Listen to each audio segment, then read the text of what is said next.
Welcome to another edition of Dolphins In Depth, a podcast provided to you by the Miami Herald. I am Miami Herald columnist Omar Kelly. Joining me to talk about this very important, very critical topic, Tyreek Hill, is Isaiah Smalls, Miami Herald's Dolphins reporter.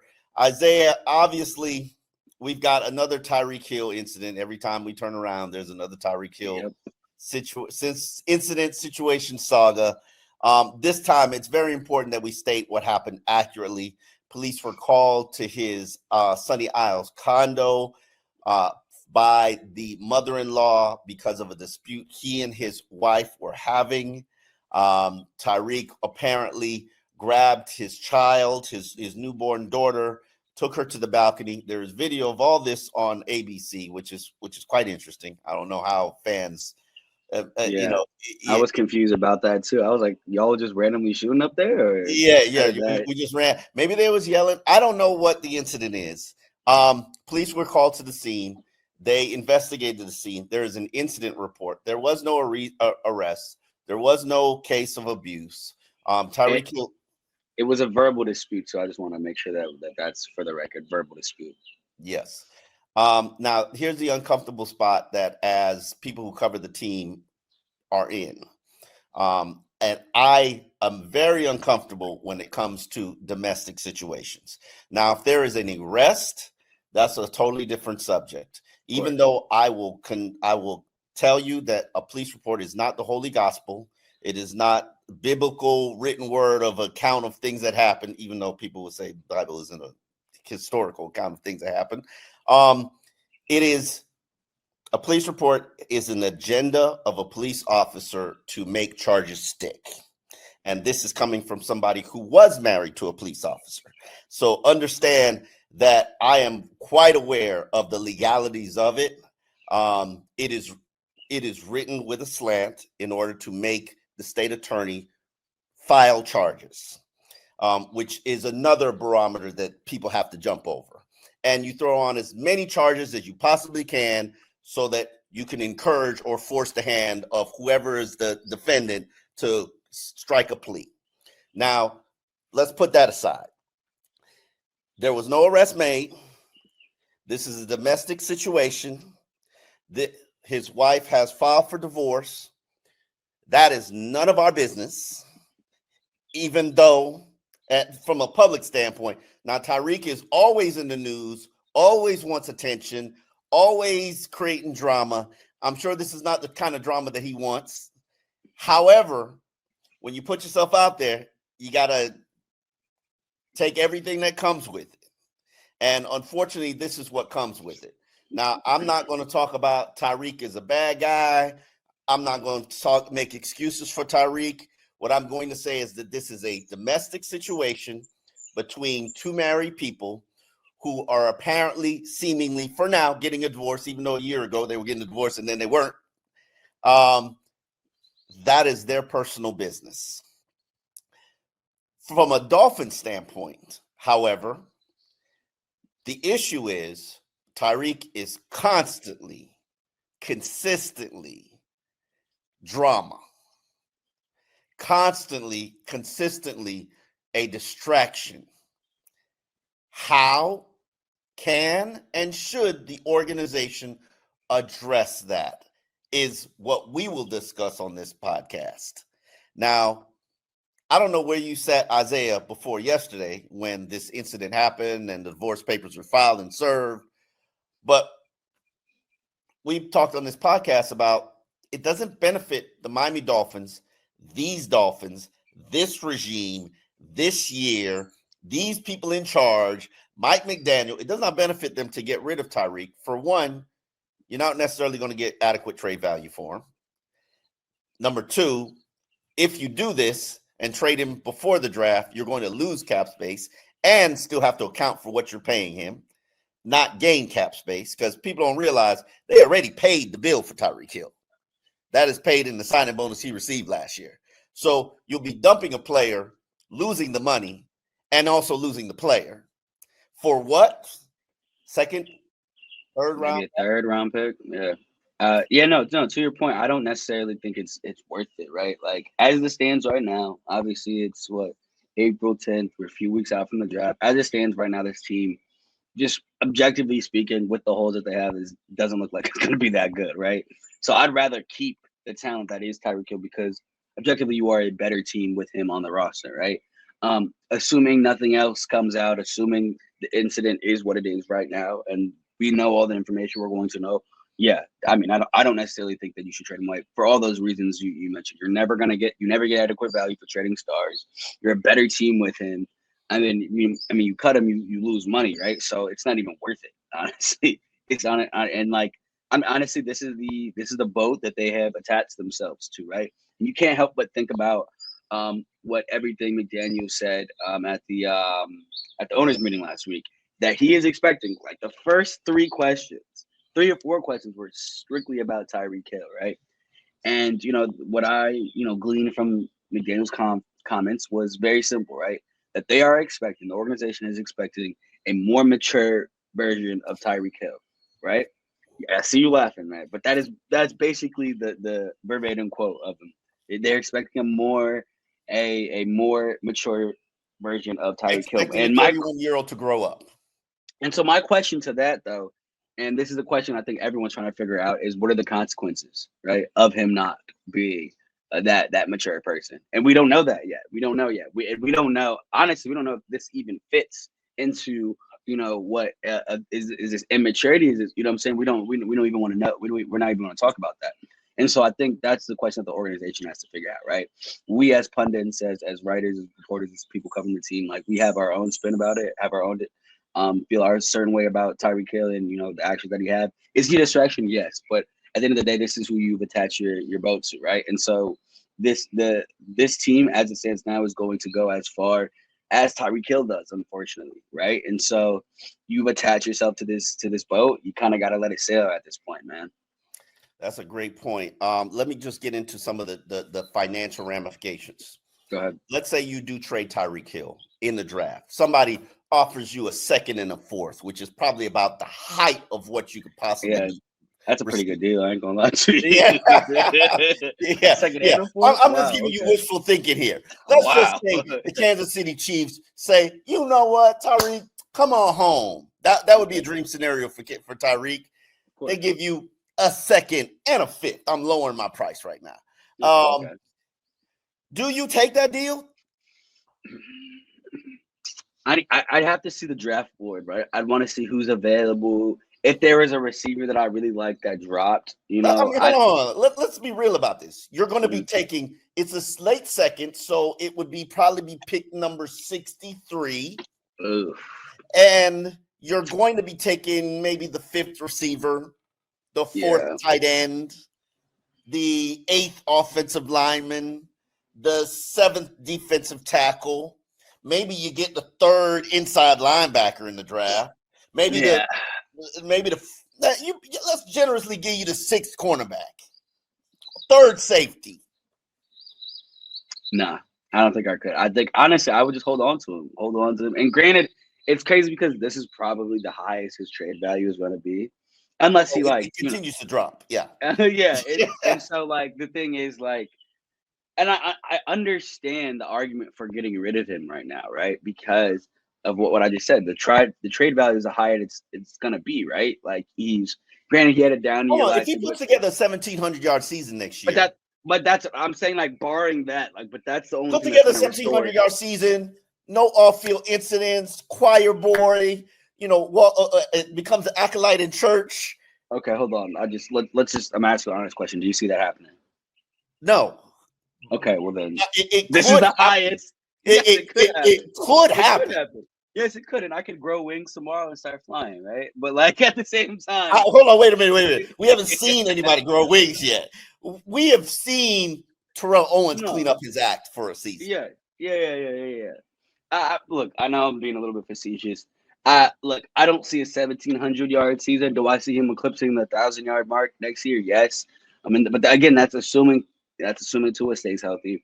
That's assuming they get this offensive line together. So many pieces have to fit for him to do that because it's it's not like he's, you know what I'm saying? It's not like he can throw the ball to himself, right? And we've seen the backup situation on the team. Now, granted, Zach Wilson is a different animal. We don't disrespecting Zach Wilson. Like that's what I'm saying. But no, ball. Zach Wilson is at least in this system, he's a known unknown, right? Like we know him in a player. We don't know of him in this system, right? Now we've seen Mike McDaniel do some crazy offensive things, and like we're a fan of his offensive mind.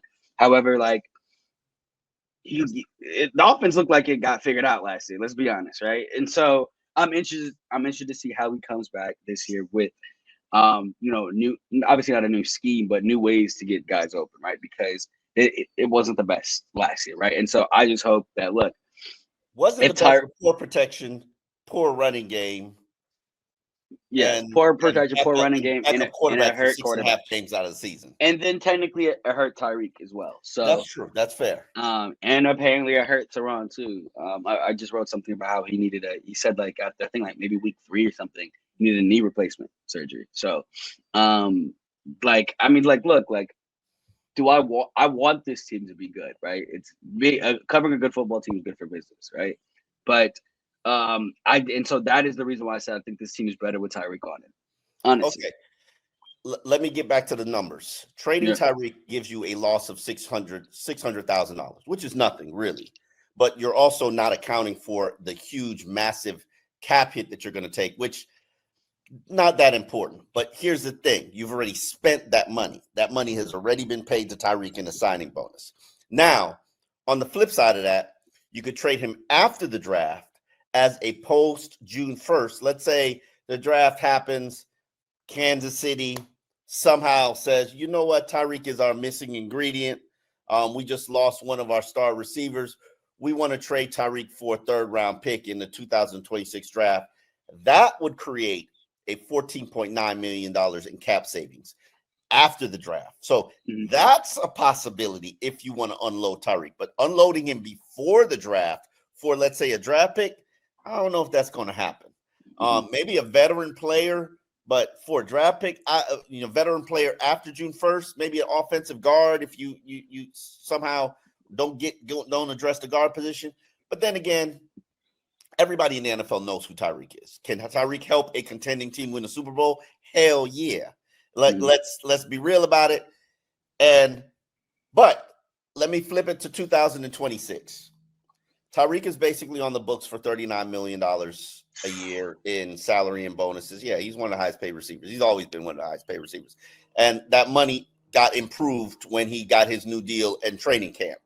Now, you can release him before next season, and you would get a $36.3 million cap savings. So ultimately, I'm sorry, what he is being paid, he's not making 39. He's making 36. What he's being paid, 36.3, I call it an option year. So they go into the season and they say, is Tyreek worth $36.3 million? Yes, we keep him. No, we cut him, get that cap savings. That's the way the contract was structured. That's the way it was set up. So no matter what, I view Tyreek as a free agent next offseason. He will be released. He'll be able to pick whatever team it is. So, and you won't be getting any draft picks or any compensatory picks for him, but you will be getting cap space. To me, that's the next GM's decision, the next GM's problem. I'm not going to sit here and pretend. The next GM's problem was crazy. That's just the reality of it. I feel you. If you want to trade him now, you can. There are going to be financial consequences. If you want to trade him after the draft, after June 1st, you can. There's a financial benefit to it. But then how do you improve your team? And then next year, you're probably going to release him, not just because of, unless he's a 1,700-yard producer or 1,500-yard producer or 1,300-yard producer, and the Tyreek that we of old, the contract just doesn't make any sense. It's like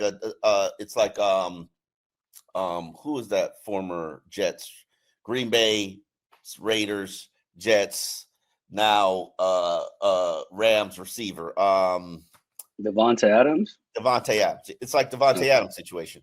The salary has to match the production. That's every NFL player. That's why Bradley Chubb got shut down. That's just how the NFL works. And if the production matches the salary, Tyreek is safe. If it doesn't, it's snip time.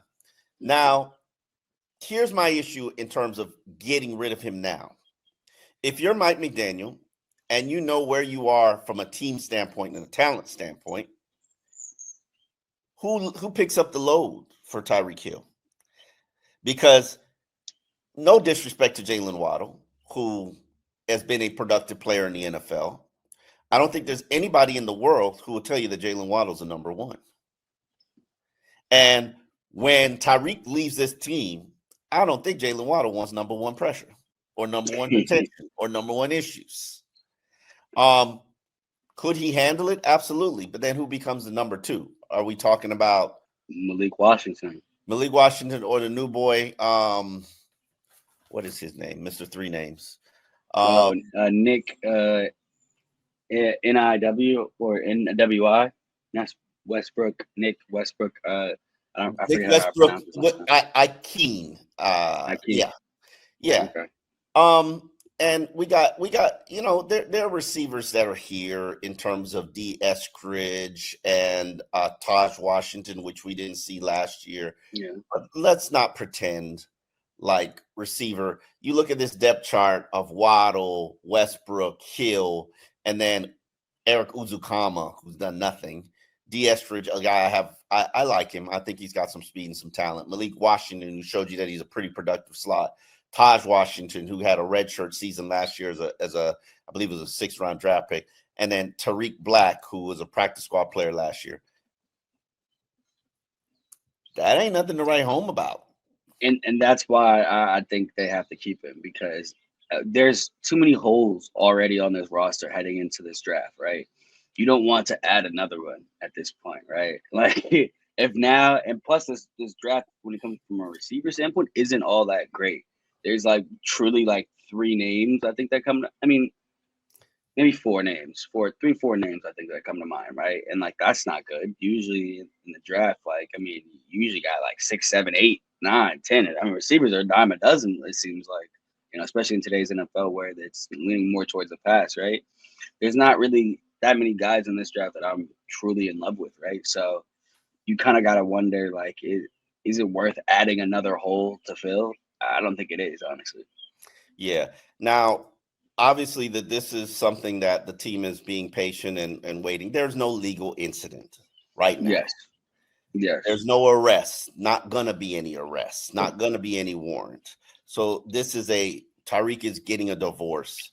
As somebody who's covered seasons while going through a divorce, I can tell you it's no fun and it's going to be quite a distraction. But maybe Tyreek can focus in on what he's going to do, and where this is going to lead him, because Tyreek is not naive enough to not understand he's going into a very critical season. Now, if you're Mike McDaniel and you're Chris Greer and you're Steve Ross and you sit down with Tyreek Hill, exactly what do you say, Isaiah? WTF? That's the first thing you say. Listen, I had an incident at my house. My wife is tripping. She's going through postpartum, and I'm dealing with a lot. This is reality of people who just had kids. Yeah, no. I think that there's look, man. And you're talking to somebody that's never been in that position, right? I've never been married, never had kids. Look. But I think at the end of the day, like there's ways to handle it, right? Like there's something happened here for the mother-in-law to feel some sort of, to feel crazy enough. Because like in my house, black man, to fear an angry black man. No, because I'm saying in my hold on. Because in my house, we don't necessarily call the police if it's something we can handle internally, right? So whatever, I'm in my house. Well, that's because there's black people in my house. You know what I'm saying? Yes, but sometimes there are people where don't act like you haven't been the angry black man when you just being a black man. That's true. That's very true. And I'm not going to speak too much on my situation, but there's been situations, right? But I think at the same time, like you have to think about who you are, right? like anything involving Tyreek Hill is going to be like fodder for news cameras, fodder for Yeah, like and we so we and we so we started people and off so joking people about it. always use the threat of I'm going to call the police, I'm going to get law enforcement involved because it's going to Yeah, be a major embarrassment to you, and I'm going to continue to hold the leverage in the situation. that's real. And then you have to realize at whatever age you are that you have to figure out how to de-escalate that situation because you don't want the police coming to your house. You don't want, now your name is on the headlines for the wrong reasons, right? And like I think you got to figure out a way. Like I'm not blaming Tyreek Hill for any stretch of the imagination, but I think like there has to be some sort of responsibility that Oh yeah. individuals have to take, in regardless of how the situation played If out, this right? was an Like isolated incident, I hear where you're coming from. If this was an yeah, isolated incident exactly. and you hadn't had four side babies, a situation with a fans only girl, a Yeah, situation with another boat with a boat yeah, captain, uh, yeah, you know, situation coming into college with domestic abuse. If you didn't have A, B, C, D, E yeah, against you, yeah, maybe people can argue on your behalf. exactly, You don't know. We exactly. don't know her situation. We don't know if she's going through postpartum. The mother's been there. I don't know if you ever lived with a mother-in-law. It's not an ideal Nope. situation. You don't know what kind of stress that man is going through, that man is Yeah, dealing with.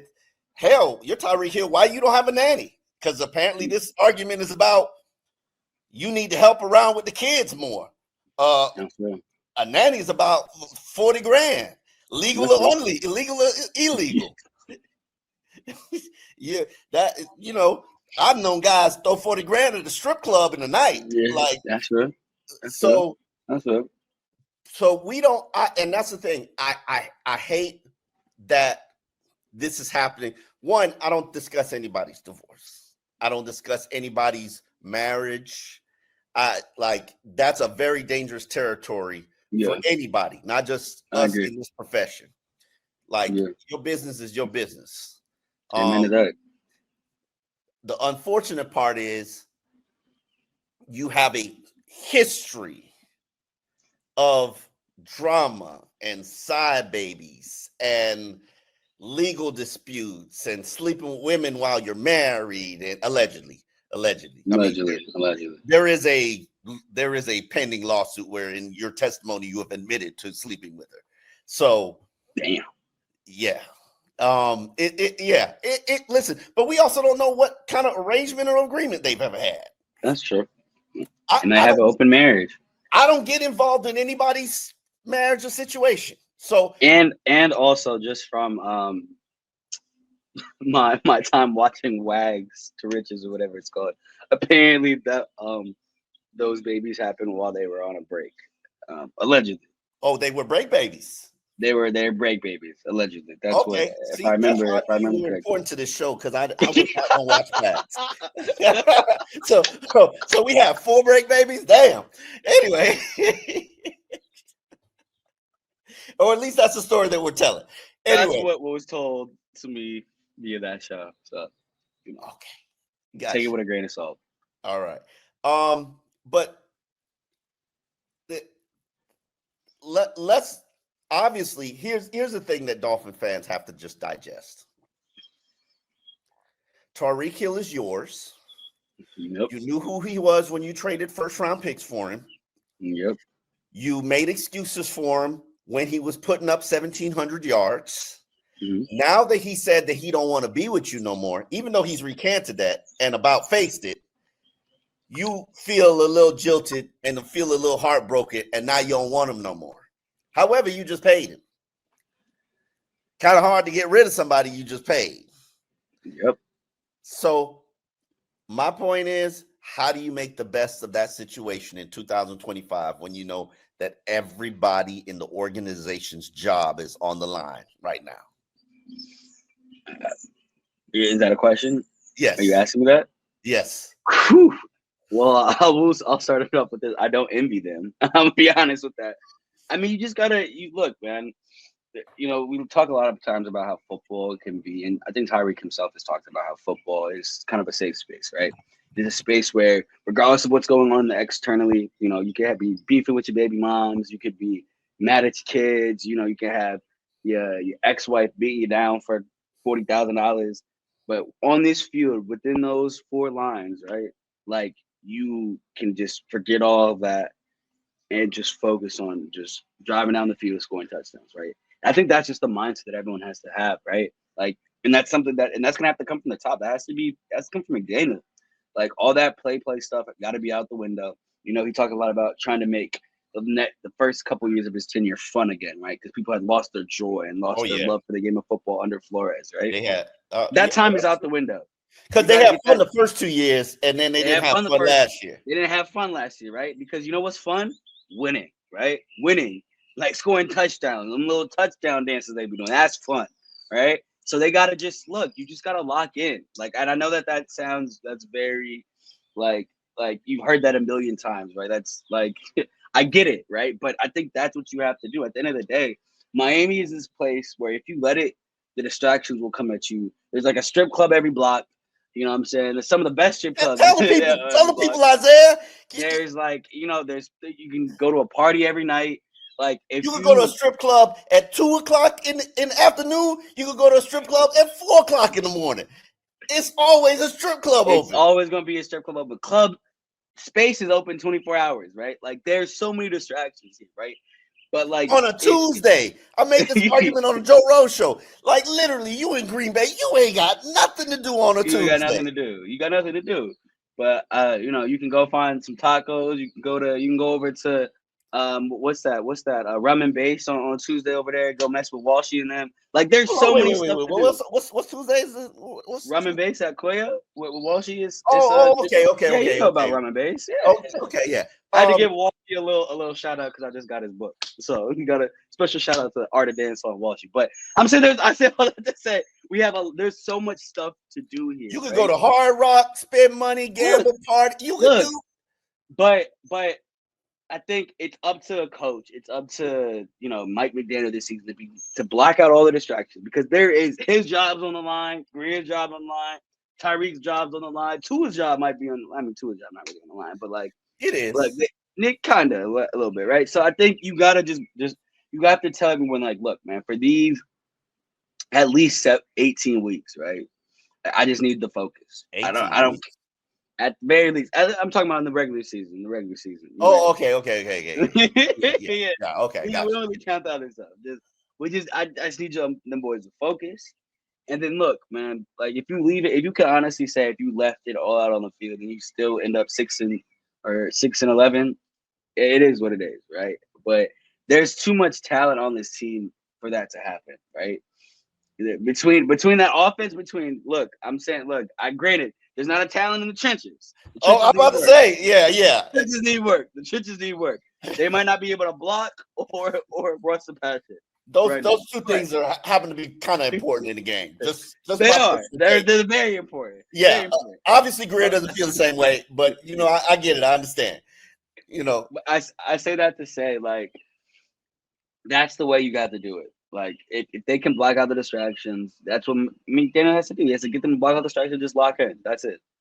Gotcha. That's the best you can do, right? Because it's not like I could say like you can roll out the balls and just gallivant for 2 hours a day and waste everyone's time. But I don't want to say that. They have to lock in, block out the distractions. Definitely. You know? On that note, Dolphins in Depth, we will be back later this week. We've got draft evaluator Emery Hunt coming up to talk about the 2025 NFL Draft, which is officially 2 weeks away, people. Let's get ready. Let's lock in. On that note, Dolphins in Depth, we are out.